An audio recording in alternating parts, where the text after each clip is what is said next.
Asume õppimis- ja õpetamistegevuste eelarverea sisestamise juurde. Õppimis- ja õpetamistegevuste loetelu on Mobility Toolis eeltäidetud taotlusesse sisestatud info põhjal. Antud infot on võimalik muuta ja lisada eelarvenumbreid, kasutades pliiatsikujulist edit-ikooni. Õppimis- ja õpetamistegevuste eelarvereal on võimalik näidata osalejaid, kes on õppimis- ja õpetamistegevusest osavõtmiseks reisinud. All paremas nurgas on näha maksimaalne summa, mis on lepingu järgi õppimis- ja õpetamistegevusteks kokku eraldatud. Osalejaid saab ühekaupa hakata sisestama alles siis, kui tegevuste lahtrid on täidetud. Ja kindlasti palume tegevuse kirjeldust värskendada vastavalt tegelikkusele.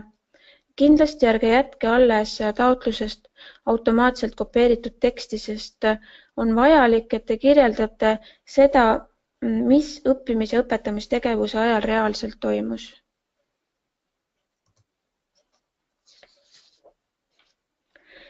Iga osaleja tuleb sisestada eraldi. Koolidevahelistel projektide puhul on saatev organisatsioon alati toetuse saaja organisatsioon.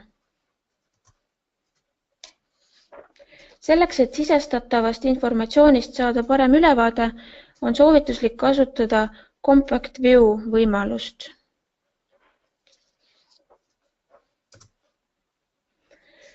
Siin on võimalik sisestada õppimis- ja õpetamistegevustes osaleja andmed ja tegevuse kestus ilma reisipäevadeta. Vajadusel saate lisada kuni 2 reisipäeva, millest üks on vahetult enne ja üks vahetult pärast tegevuse toimumist. Juhul, kui osaleja on näiteks õpilast saatev õpetaja või erivajadusega osaleja saatja, siis tuleb kindlasti märkida linnuke kastikesse Accompanying Person. Reisitoetuse sisestamisel kasutage ainult Euroopa Komisjoni vahemaa kalkulaatorit, kuhu sisestatakse saatva asutuse asukoht ning vastuvõtva asutuse asukoht linnatäpsusega. Juhul, kui eraldatud toetusest oli võimalik saata rohkem osalejaid, siis nende osalejate puhul lisage linnuke kastikesse Non-EU fundid. See ei paisuta eelarvet üle lubatud piiri. Hallid kastid on need, mis täituvad automaatselt ja neid muuta ei saa. Elamiskulude eelarve kasutamisel ja arvestamisel tuleb lähtuda õppimis- ja õpetamistegevuste miinimumkestusest, mis on välja toodud toetuse kasutamise lepingu lisades. Tegevuse alguse ja lõpukuupäevadena näidake tegeliku toimumise kuupäevad.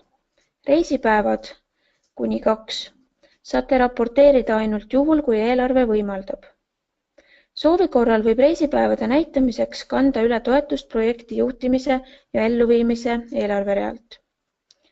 Kindlasti vaadake lepingu lisast 3 või meie kodulehelt infot, milliseid tõendusdokumente on vaja esitada õppimis- ja õpetamistegevuste eelarverea kajastamiseks.